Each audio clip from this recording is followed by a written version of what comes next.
Bom, pessoal, começando agora a nossa revisão de direito do consumidor.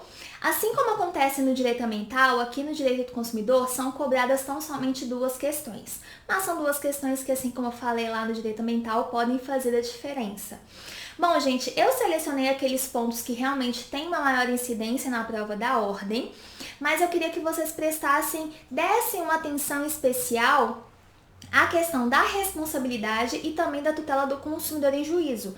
Então, se sobrar um tempinho aí para ler alguns artigos, artigo 12 ao artigo 28 e a partir ali do artigo 81, 82 do nosso Código de Defesa do Consumidor. E também a minha grande aposta é a questão do superendividamento. Em razão dessa pandemia que nós vivemos e continuamos vivendo, eu realmente acredito que é um ponto fortíssimo a ser cobrado na prova de vocês. Bom, começando aqui em relação aos conceitos. Para nós entendermos a essência do direito do consumidor, dessa disciplina do direito do consumidor, a gente tem que ter conhecimento de quais são os elementos configuradores da relação consumerista. Então, a gente tem que ter conhecimento de quem são os sujeitos, consumidor, fornecedor, e também do objeto dessa relação, se é um produto, se é um serviço. O conceito de consumidor, ele está previsto lá no artigo 2º caput do nosso Código de Defesa do Consumidor e é definido como sendo toda pessoa física ou jurídica que adquire ou utiliza um produto ou serviço como destinatário final. E lembrando que surgiram duas teorias para se definir o que é um destinatário final. De um lado, nós temos a teoria maximalista, que vai ampliar o conceito de consumidor e falar que é consumidor todo destinatário fático daquele bem ou serviço, e de outro lado a gente tem a teoria finalista, que vai, na verdade, restringir esse conceito de consumidor e falar que é consumidor aquela pessoa física ou jurídica que seja destinatário fático e econômico daquele bem ou serviço. Em regra, o STJ adota a teoria finalista. Então, é considerado consumidor aquele destinatário fático e econômico do produto ou serviço. Mas o STJ passou a flexibilizar essa regra e admitir uma outra teoria, que é chamada teoria finalista mitigada ou aprofundada, no sentido de que, ainda que aquela pessoa física ou jurídica não seja destinatário final, tal como preconiza a teoria finalista, destinatário fático e econômico do bem ou serviço, se ficar constatada a sua vulnerabilidade no caso concreto, essa pessoa física ou jurídica será considerada consumidora. Então, em regra, teoria finalista, e como uma exceção, o STJ tem adotado também a questão da teoria finalista mitigada ou aprofundada. Gente, um outro ponto importantíssimo em relação ao conceito de consumidor são chamados consumidores por equiparação.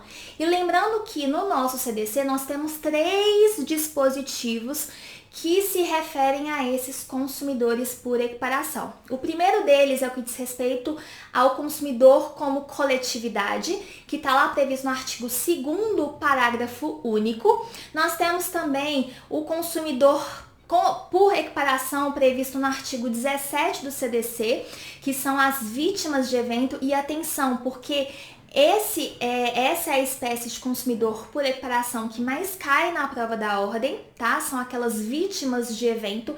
Então, ainda que uma pessoa não seja consumidora direta daquele produto ou serviço, ela pode sofrer um acidente de consumo, razão pela qual ela será considerada uma consumidora por equiparação nos moldes do artigo 17 do Código de Defesa do Consumidor. Tá? E por fim, nós temos a figura do consumidor por equiparação, no que tange a questão de publicidade e oferta, que está previsto lá no artigo 29. Se puderem, deem uma olhadinha nesses 3 dispositivos, tá? Além do consumidor, nós também temos a figura do fornecedor. E o conceito de fornecedor está no caput do artigo 3º. Fornecedor é toda pessoa física ou jurídica, pública ou privada, nacional ou estrangeira, e atenção, bem como os entes despersonalizados, que desenvolvem atividade de produção, montagem, criação, construção, transformação, importação, exportação, distribuição ou comercialização de produtos ou prestação de serviços. E os conceitos de produtos e serviços estão lá previstos no artigo 3º, parágrafo 1º e parágrafo 2º. Gente, um outro ponto importantíssimo também é em relação à Política Nacional das Relações de Consumo, previsto lá no artigo 4º do nosso CDC. Lá nós temos os objetivos e também temos os princípios dessa Política Nacional das Relações de Consumo. E eu chamo a atenção aqui ao inciso 1, que é o princípio mais importante que dá sentido para o nosso estudo do direito do consumidor, que é qual? O reconhecimento da vulnerabilidade do consumidor no mercado de consumo. É reconhecer que o consumidor ele é a parte mais vulnerável, mais fraca daquela relação de consumo. E aqui, essa vulnerabilidade ela pode ser fática, ela pode ser econômica, ela pode ser técnica, ela pode ser informacional, de acordo com o entendimento do STJ.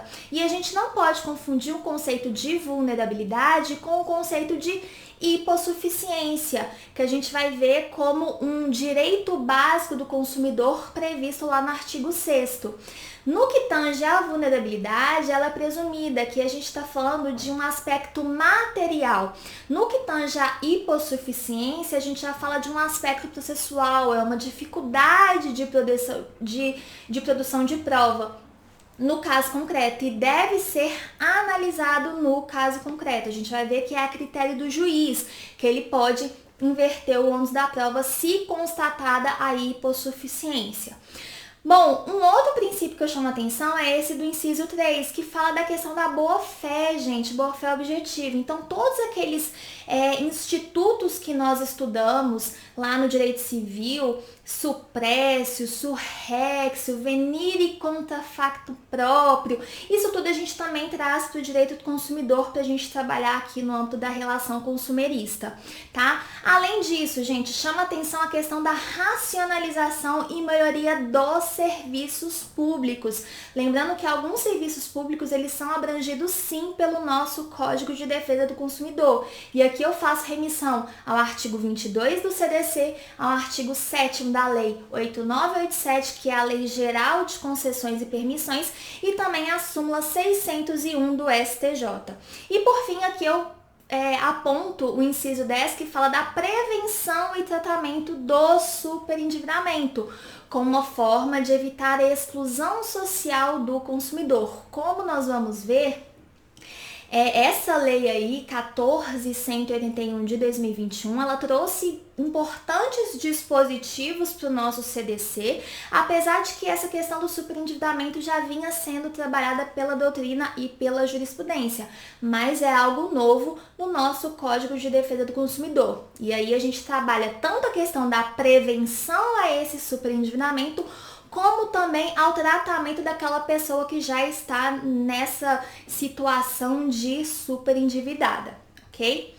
Bom, pessoal, agora passando para o ponto 3, direitos básicos do consumidor. Aqui eu chamo a atenção para todos esses incisos, se vocês puderem dar uma olhada, o artigo 6º é um dos mais importantes porque a FGV, ela cobra casos na prova. E aí, normalmente, traz uma questão de responsabilidade, de tutela do consumidor em juízo, mas como pano de fundo a gente tem ali uma violação a um direito básico, uma violação a um princípio da política nacional das relações de consumo, e esse artigo 6º, ele é de suma importância, porque ele traz importantes incisos.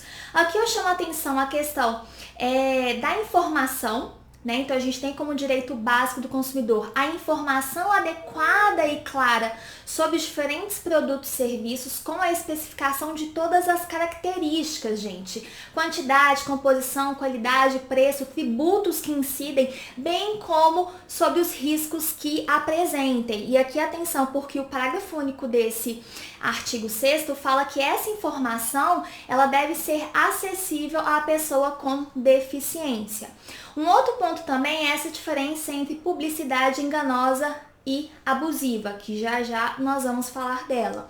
Um outro ponto, inciso 5, como princípio, como direito básico do consumidor, a modificação das cláusulas contratuais que estabelecem prestações desproporcionais ou sua revisão em razão de fatos supervenientes que as tornem excessivamente onerosas. Aqui a gente tem a adoção da chamada teoria do rompimento da base objetiva do negócio, que é diferente da teoria da imprevisão que a gente adota lá no nosso Código Civil. Outro ponto importante, direito básico do consumidor, questão dos danos, gente. Então aqui a gente tem uma efetiva prevenção e reparação de danos patrimoniais e morais, individuais, coletivos e difusos.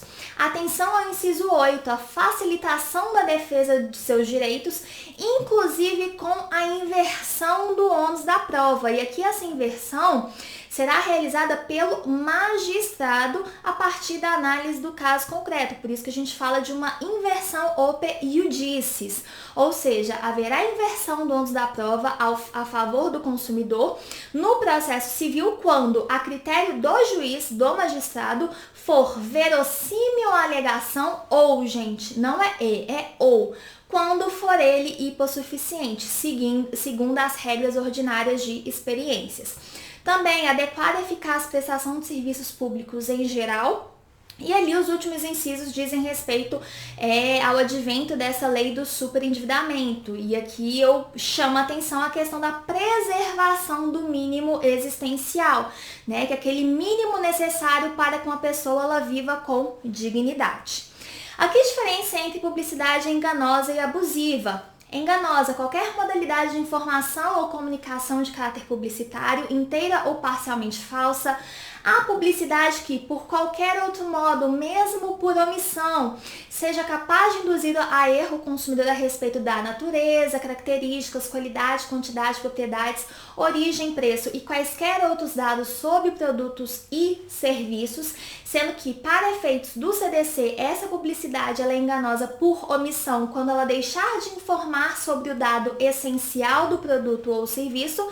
E por outro lado nós temos a publicidade abusiva, que é aquela discriminatória de qualquer natureza, a que incite a violência, explore o medo ou a superstição, aquela que se aproveita da deficiência de julgamento e experiência da criança, isso já foi cobrado no exame da ordem, aquela publicidade que desrespeita valores ambientais e também aquela publicidade que seja capaz de induzir o consumidor a se comportar de forma prejudicial ou perigosa à sua saúde ou segurança. E aqui atenção, que o ônus da prova da veracidade e correção da informação ou comunicação publicitária cabe a quem, gente? A quem as patrocina.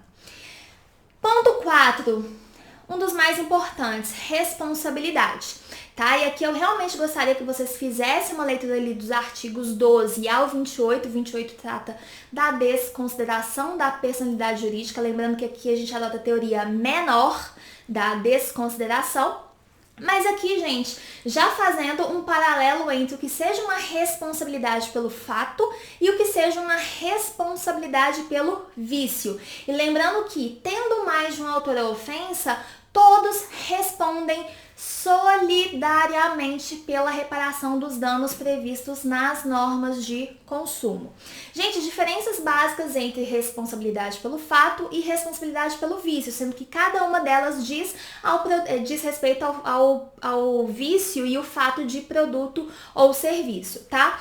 Bom, em relação à responsabilidade pelo fato, tá previsto ali dos artigos 12 ao 14. A preocupação é com a segurança do consumidor. Aqui a gente está falando de um acidente de consumo, que é algo que é extrínseco, externo àquele produto ou serviço. Gente, aqui é a Larissa que compra um celular e o celular explode na mão da Larissa e causa uma queimadura. Aqui nós estamos falando de um acidente de consumo. Aqui a gente está falando de uma violação do dever de segurança. E aqui, gente, caso aconteça um acidente de consumo, caso se constate essa responsabilidade pelo fato do produto ou do serviço, a gente fala de uma ação condenatória e que o prazo para o juizamento dessa ação se inicia a partir do conhecimento do dano e sua autoria. E aqui nós trabalhamos com prazo prescricional, gente, prazo prescricional de 5 anos. Por outro lado, em relação à responsabilidade pelo vício, que também é quanto ao vício do produto ou do serviço, aqui a gente não fala de um acidente de consumo. Aqui a gente fala de uma ofensa à incolumidade econômica do consumidor. Aqui o produto ele é inadequado, ele funciona mal. Então é aquele celular que a Larissa comprou que não vai explodir e causar um acidente de consumo. É aquele celular que simplesmente para de funcionar. E aqui, quando a gente fala de responsabilidade pelo vício, nós estamos falando de decadência e não de prescrição. Lembrando, responsabilidade pelo fato incide prescrição de 5 anos, está previsto lá no artigo 27 do CDC, e no que tange a responsabilidade pelo vício incide decadência, artigo 26. E aí a gente tem aqueles prazos de 30 dias no caso de produtos não duráveis, de 90 dias no caso de produtos duráveis, ok? E aqui a gente tem uma violação do dever de adequação e também de quantidade daquele produto ou serviço. Gente, aqui alguns pontos importantes em relação à responsabilidade pelo fato. Ali no artigo 12, a gente começa a falar da responsabilidade pelo fato do produto. E ali, gente, o legislador, ele optou por discriminar quem são os fornecedores que responderão de forma direta e solidária. Então, nós temos o fabricante, nós temos o produtor, nós temos o construtor e nós temos o importador. Responsabilidade solidária e objetiva, independe de análise de culpa. Ah, Larissa, mas e o comerciante? Gente, o comerciante, de acordo com o artigo 13, ele vai responder de forma subsidiária. E atenção, porque esse fato de que o legislador optou por discriminar quem são os fornecedores e colocar o comerciante ali numa figura subsidiária diz respeito tão somente à responsabilidade pelo fato do produto. Porque quando a gente fala de responsabilidade pelo fato do serviço e responsabilidade pelo vício do produto ou do serviço, aí o legislador optou por falar fornecedor. Então, utilizando-se de uma expressão genérica, tá, gente? E aqui a gente tem que destacar que lá no artigo 14, a responsabilidade do profissional liberal, ela é subjetiva, ou seja, será apurada mediante a verificação de culpa. Então, é uma exceção à regra da responsabilidade objetiva. E é nessa seção aqui em relação à responsabilidade pelo fato que está prevista aquela figura do consumidor por equiparação prevista no artigo 17. Para os efeitos dessa seção, equiparam-se aos consumidores todas as vítimas de evento. Ponto sobre responsabilidade pelo vício, tá? Ali nos artigos 18 a 20. Ali nós também temos uma responsabilidade solidária e objetiva, e lembrando que engloba todo fornecedor. Então, o legislador optou por falar os fornecedores de produtos de consumo duráveis ou não duráveis, ou seja, ele não discriminou quem são esses fornecedores. Muita atenção também ao artigo 18, parágrafo único do CDC. Porque ele traz algumas opções ali no caso do vício daquele produto não ser sanado no prazo máximo de 30 dias. Ou seja, o legislador optou por conceder ao fornecedor a possibilidade de sanar aquele vício nesse prazo de 30 dias. E aí, não sendo esse vício sanado nesse prazo máximo de 30 dias, o consumidor ele pode exigir a sua escolha de forma alternativa, a substituição do produto por outro de uma mesma espécie, a restituição imediata daquela quantia paga, monetariamente atualizada, e também o abatimento proporcional do preço. Sendo que o consumidor ele pode fazer o uso imediato dessas opções aí do parágrafo 1º, sempre que, em razão da extensão daquele vício, a substituição das partes viciadas puder comprometer a qualidade ou características do produto, diminuir-lhe o valor ou se tratar de um produto essencial.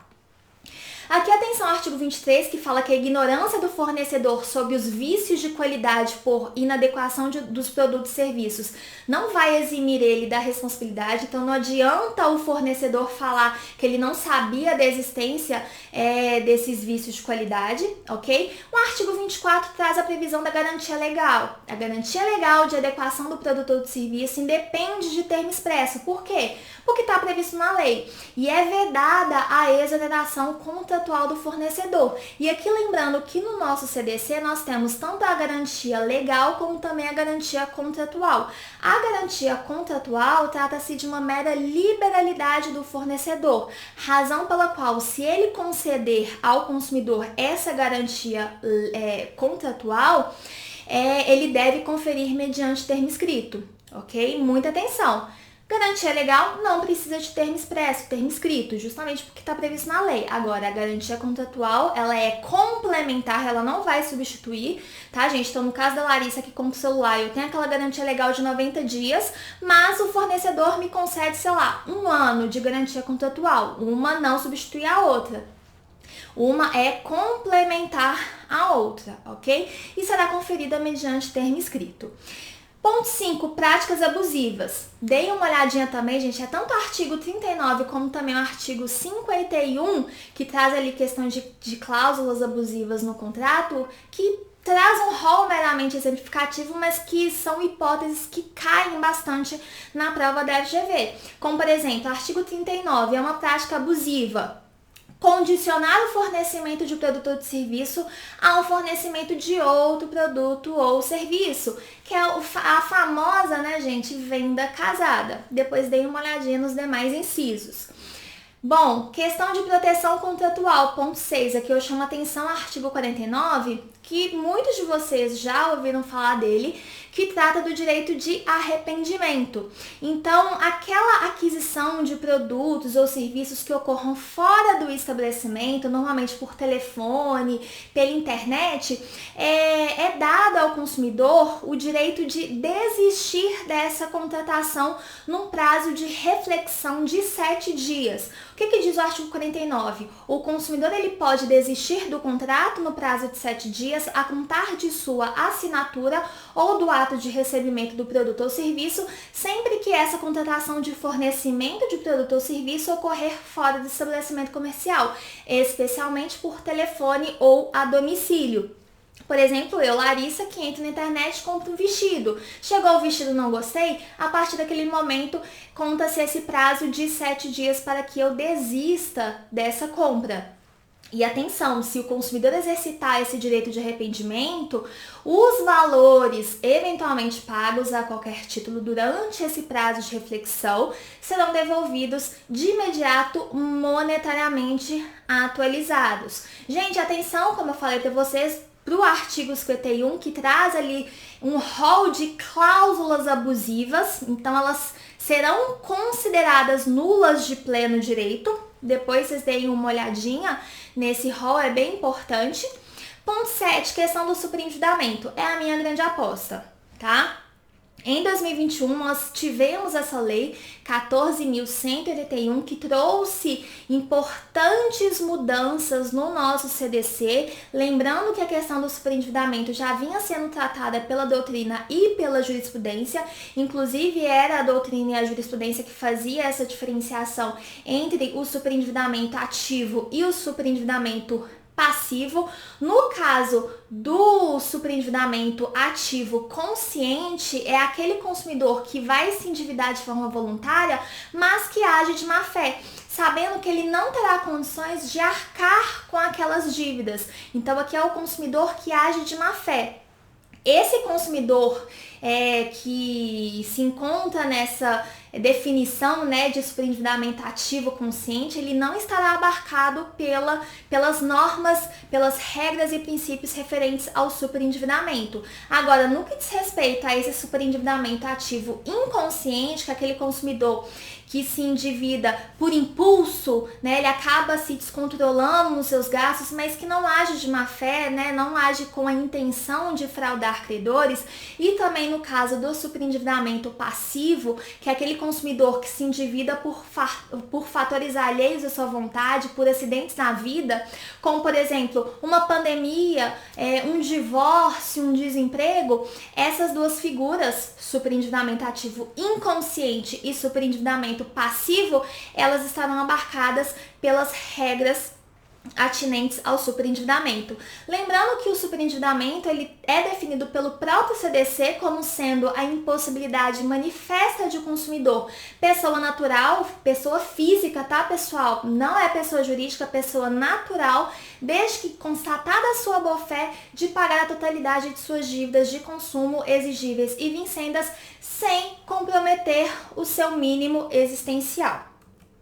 Aqui a gente tem um quadrinho, né, sistematizando a questão ali das regras quanto à conciliação, artigo 104A, B e C, tá? Lembrando que essa questão da conciliação, né, do plano judicial compulsório, tudo depende de um pedido, de um requerimento do consumidor. Olha lá no artigo 104A. A requerimento do consumidor superendividado, pessoa natural, o juiz ele pode instaurar um processo de repactuação de dívidas, com vistas à realização de uma audiência conciliatória, na qual o consumidor apresentará uma proposta de plano de pagamento com prazo máximo de 5 anos, preservados o mínimo existencial e também as garantias e formas de pagamento originalmente pactuadas. Lembrando que no caso de conciliação, com qualquer credor, a sentença judicial que homologar o acordo vai descrever o plano de pagamento da dívida e terá eficácia de título executivo e força de coisa julgada. E o que diz o artigo 104b? Caso não haja conciliação em relação a quaisquer credores, o juiz, também a pedido do consumidor, vai instaurar um processo por superendividamento para revisão e integração dos contratos e também repactuação das dívidas remanescentes mediante um plano judicial compulsório e procederá à citação de todos os credores cujos créditos não tenham integrado o acordo porventura celebrado, sendo que nesse caso o juiz ele pode nomear um administrador, desde que isso não onere as partes, ok? E lembrando que o requerimento do consumidor para essa repactuação de dívidas não vai importar em declaração de insolvência civil e pode ser repetida após decorrido o prazo de 2 anos, contado da liquidação das obrigações do plano de pagamento. E, gente, nosso último ponto, tutela do consumidor em juízo. E aqui eu chamo a atenção que essa tutela ela pode se dar tanto a título individual como também a título coletivo. E quando, gente, nós falamos em tutela coletiva, a gente fala daqueles tão conhecidos direitos e interesses difusos, assim entendidos como os transindividuais, de natureza indivisível, de que sejam titulares pessoas indeterminadas e ligadas por uma circunstância de fato, os interesses ou direitos coletivos em sentido estrito, que são entendidos os transindividuais de natureza indivisível, de que seja titular um grupo, uma categoria, um grupo ou uma classe de pessoas ligadas entre si ou com a parte contrária por uma relação jurídica base e, por fim, os interesses e direitos difusos individuais homogêneos, assim entendidos decorrentes de origem comum. Então, lembrando, direitos e interesses difusos, circunstâncias de fato, coletivos em sentido estrito, relação jurídica base, individuais homogêneos, origem comum. E quando a FGV cobra essa tutela coletiva, ela normalmente cobra os interesses ou direitos individuais homogêneos. Artigo 82 tem aquela legitimidade extraordinária em que esse rol aí, Ministério Público, União, Estados, municípios, DF, enfim, são legitimados concorrentes, é uma legitimidade disjuntiva, eles atuam como substitutos processuais, ou seja, em nome próprio eles estarão defendendo um direito e interesse de terceiros, direitos e interesses alheios, e a gente não pode confundir com a questão da representação processual. No caso da associação, por exemplo, ali fala que é dispensada a autorização assemblear, justamente porque ela está atuando como substituta processual. Mas no caso da associação privada, atuar como representante processual, aí é necessária uma autorização. Gente, no caso das associações, a gente tem ali associações legalmente constituídas há pelo menos um ano e que incluem entre seus fins institucionais a defesa dos interesses e direitos protegidos pelo CDC, dispensada a autorização assemblear. Esse requisito de pré-constituição, ele pode ser dispensado pelo juiz quando haja um manifesto interesse social evidenciado pela dimensão ou característica do dano ou pela relevância do bem jurídico a ser protegido. Lembrando que para a defesa desses direitos e interesses protegidos pelo CDC, difusos, coletivos e individuais homogêneos, é admissível toda e qualquer espécie de ação que seja capaz de propiciar a sua adequada e efetiva tutela. E atenção, gente, aos artigos referentes às ações coletivas para a defesa de interesses individuais homogêneos. Ali a gente tem a questão, por exemplo, da competência, né? Ressalvada a competência da Justiça Federal.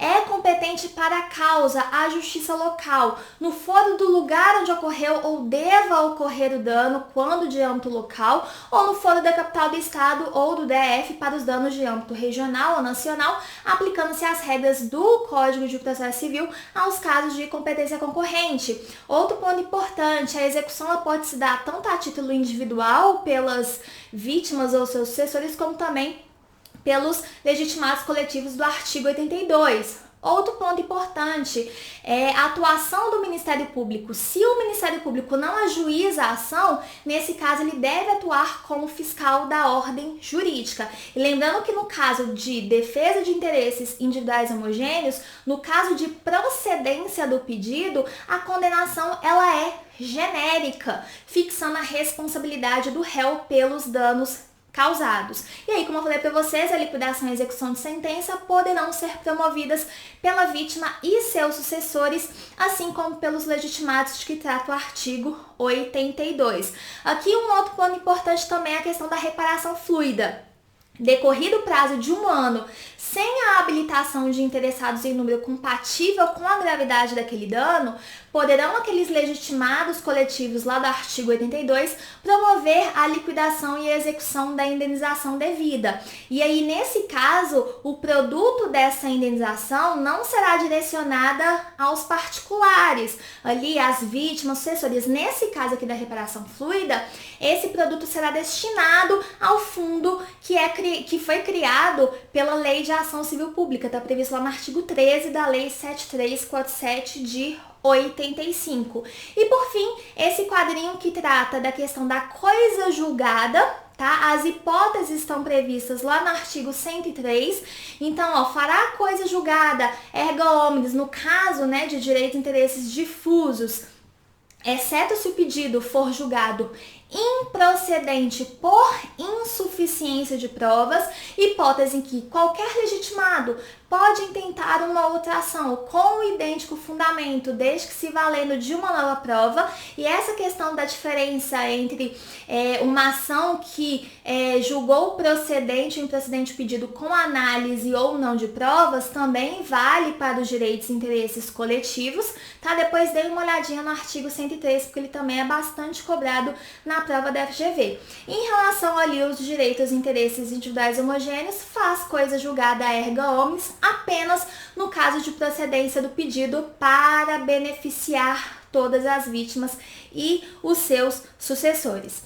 Bom, pessoal, falei aqui dos pontos mais importantes. Por favor, tenha atenção à questão do superendividamento, é a minha grande aposta, e também aos temas de responsabilidade e também de tutela do consumidor em juízo, tá? São dois pontos que têm altíssima incidência na prova da OAB. Gente, boa sorte e aguardo notícias. Até mais!